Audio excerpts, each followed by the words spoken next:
Selamat siang pendengar Pro 1 RRI Samarinda. Senang sekali kami dapat menyebut Anda dalam acara Indonesia Bisa di hari ini. Pada kesempatan ini kita akan membahas topik yang sangat penting dan menarik bersama Rumah Sakit SMC Samarinda, yaitu perawatan gigi dengan metode root canal treatment. Ya, pendengar Pro 1 RRI Samarinda, untuk membahas topik ini secara mendalam, kita sangat beruntung dapat menghadirkan seorang mungkin expert di bidangnya. Beliau adalah Dr. Gigi Sally Septi Nugrahani SPKG, seorang dokter gigi dari Rumah Sakit Samarinda Medika Citra. Halo, perkenalkan nama saya Dr. Gigi Sally. Sebelumnya mungkin ada yang bingung ya Mas, SPKG itu apa? Betul. Nah, saya jelaskan dulu. Kalau kita di belakang kita ada nama spesialis konservasi, artinya itu kita fokusnya kepada mempertahankan gigi, merawat gigi. Intinya selama mungkin gigi itu harus berada di rongga mulut. Nah, kalau kita tanya, apa sih dokter root canal treatment? Root canal treatment itu kita sebutnya bahasa Indonesianya perawatan saluran akar. Artinya mengeluarkan syaraf-syaraf yang terinfeksi, kemudian dibersihkan. Setelah itu giginya akan kembali ditambal dan kembali berfungsi dalam fungsi di rongga mulut. Baik, dokter, ini kondisi apa saja yang memerlukan perawatan saluran akar gigi ini, dokter? Ada banyak sekali, tapi yang paling sering yang pertama kalau kita terjatuh. Kalau gigi pasca jatuh biasanya sakit kan? Setelah sakit harusnya kita rawat dulu, kita lihat giginya masih bagus nggak? Apa ada yang fracture atau patah atau tidak? Yang kedua adalah nyeri yang tidak kunjung hilang. Artinya giginya senut-senut terus, makan panas, minum dingin, loh kok senut-senut nih? Terus itu harusnya biasanya diperiksakan ke dokter gigi. Yang ketiga adalah biasanya kalau muncul benjolan di sekitar gigi, biasanya itu isinya nanah tuh. Nah, nanah itu biasanya berasal dari gigi mati yang tidak dirawat, kemudian lama-lama muncul nanah. Yang kemudian kalau misalnya nih pendengar giginya ada yang berubah warna. Nah, kalau gigi berubah warna itu kan artinya giginya sudah mati tuh. Harusnya kita lakukan dulu nih pemeriksaan terhadap dokter gigi. Setelah kita cek apakah masih bisa dipertahankan. Jika masih bisa dipertahankan, kita akan tetap merawat gigi tersebut dengan root canal treatment. Perawatan saluran akar gigi apa saja, dokter? Nah, yang pertama kalau kita mau melakukan perawatan, yang pertama itu biasanya kita ronsen foto. Ronsen foto ada beberapa, misalnya kalau root canal treatment kita butuhnya yang kecil, periapikal kita sebutnya. Kemudian kita lihat apakah ada bengkak atau tidak. Kalau bengkak kita biasanya minum obat dulu nih. Setelah minum obat, bengkaknya hilang. Terus habis itu kita bisa membersihkan si saluran akar gigi tersebut.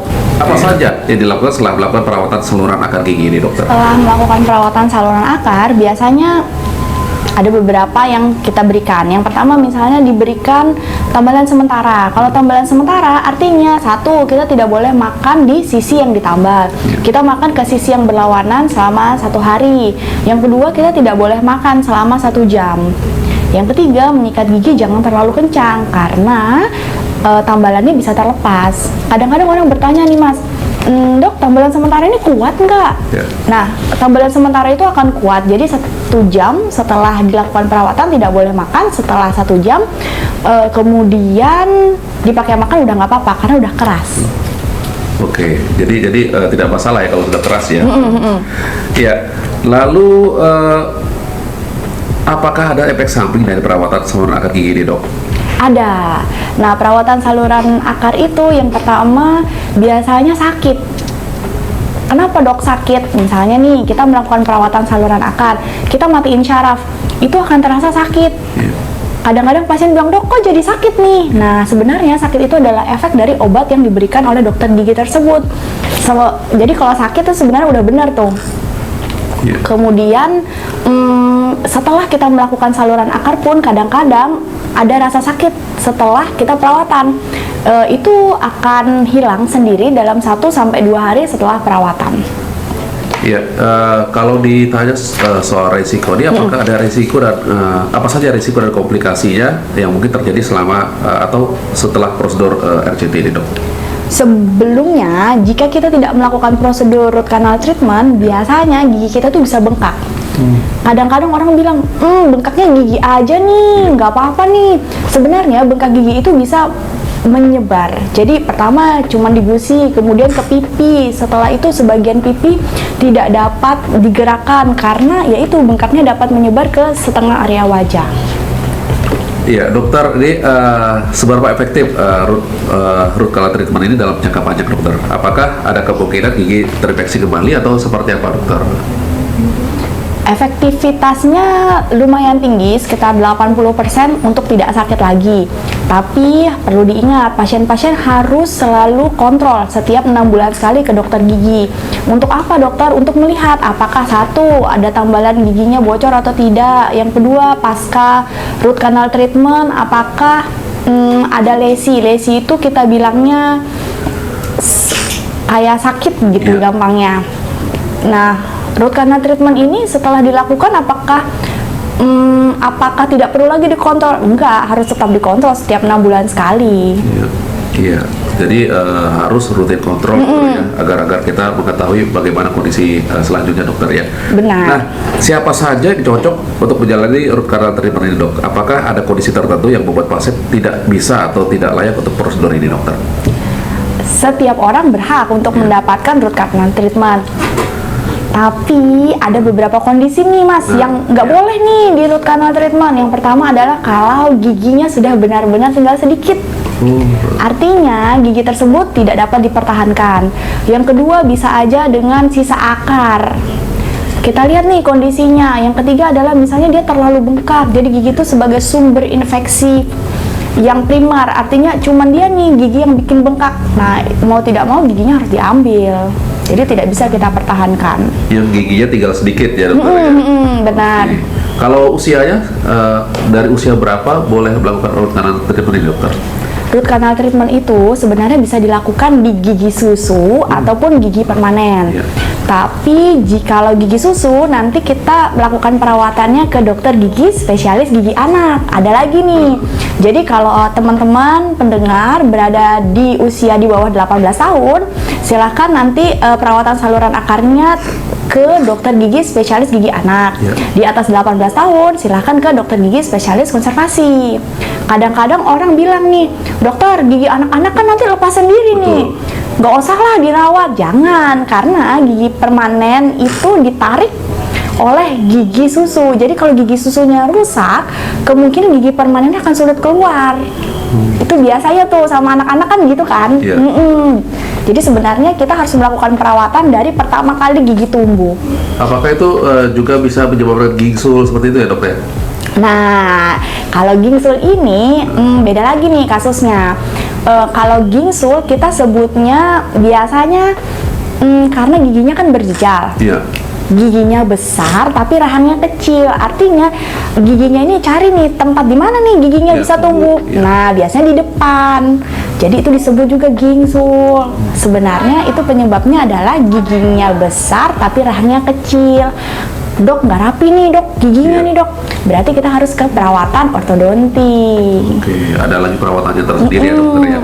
Baik, berapa lama waktu dibutuhkan untuk menyelesaikan root canal treatment ini, dok? Apakah butuhkan lebih dari 1 kali kunjungan atau seperti apa, dok? Root canal treatment itu bisa one visit dan multiple visit. Kondisi one visit itu kalau dia tidak sakit.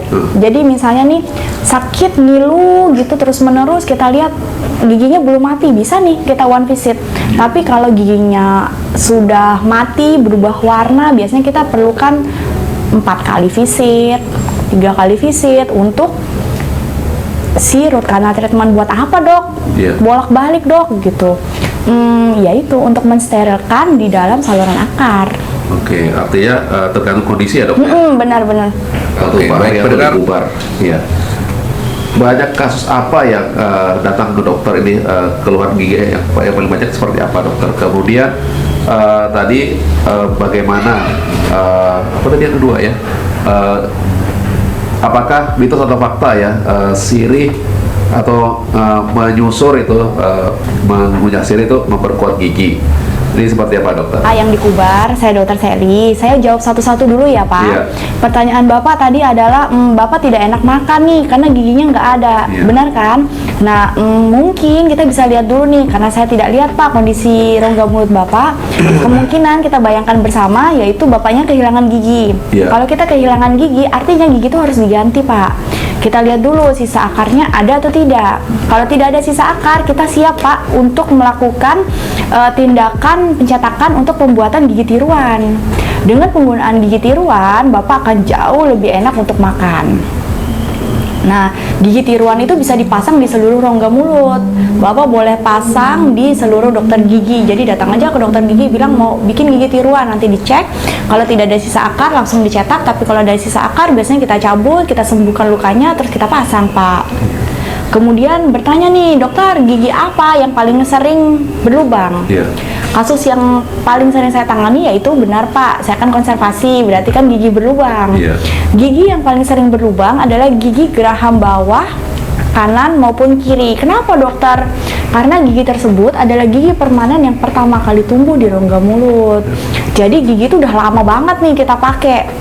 Kemudian di gigi itu kalau Bapak perhatikan, di dataran kunyahnya itu kita sebutnya fisur, jadi kayak bergelombang. Iya. Kan? Nah, kalau seperti itu artinya sisa makanan itu akan mudah masuk ke dalam gigi tersebut. Kedua tadi umur 30 masih tumbuh gigi. Kayaknya tidak ya. Iya. Karena mungkin itu adalah giginya gigi terakhir, gigi bungsu.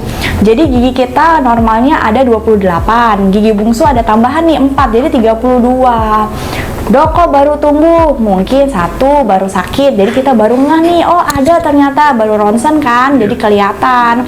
Tapi ada juga beberapa gigi kita sebutnya impaksi, artinya giginya terpendam, nggak kelihatan. Setelah di ronsen, oh ada ternyata. Menyirih ya, punya sirih itu apakah benar memperkuat gigi? Tadi ada Pak Haryanto juga mengatakan ibunya saja menggunakan batu bata dihancurin tuh untuk membersihkan gigi. Jangan, karena kan batu bata itu keras kan. Keras, iya. Kalau kita masukkan ke dalam rongga mulut, takutnya satu luka rongga mulutnya. Yang kedua kita tidak tahu nih batu bata tersebut ada kumannya, ada bakterinya, tidak. Jadi luka kalau ada bakteri kan nanti masuk nih kumannya ke dalam rongga mulut. Kita jawab satu-satu dulu nih. Kalau sirih baik nggak nih buat gigi? Sebenarnya sirih baik karena dapat mencegah gigi bengkak. Sirih tersebut dapat membunuh bakteri sehingga mampu mencegah terjadinya gusi bengkak. Tapi kalau kita masukkan lagi nih dok, kalau menginang gimana nih dok? Iya. Hal itu biasanya sudah jarang nih dilakukan karena dengan menginang kita dapat meningkatkan beberapa resiko seperti resiko terkenanya kanker. Jadi sebaiknya dihentikan aja. Tapi memang sekarang beberapa masyarakat masih dilakukan, tapi kan kita harus kurangi. Dokter, pertanyaan tadi ya, ini apakah ada efek sampingnya dok apabila tidak dilakukan perawatan pada saluran akar gigi dok? Yang pertama ada rasa sakit. Rasa sakit. Giginya senut-senut nih, nggak diapa-apain. Tapi dok, kalau nggak diapa-apain nanti giginya lama-lama hilang sendiri kok dok sakitnya. Iya. Kadang-kadang kan pasien gitu ya. Tapi itu biasanya keluhan itu akan berulang. Jadi harusnya kalau sakit langsung dibawa ke dokter gigi. Nah, kalau ada saluran akar gigi boleh langsung menyikat gigi dokter? Apakah atau menunggu jeda berapa hari atau Setelah seperti apa? perawatan kita biasanya 1 jam nggak jam boleh ya? makan. Oke. Jadi makannya nggak boleh, tapi kalau minum boleh.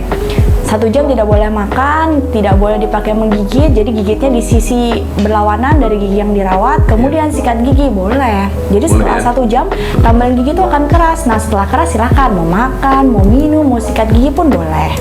Lupakan adalah kontrol ke dokter gigi setiap 6 bulan sekali. Dokter nggak ngapa-ngapain dok, di dokter gigi cuma dilihat-lihat. Nah, yang dilihat itu adalah satu, apakah ada lubang gigi yang bertambah? Yang kedua, apakah ada kanan gigi?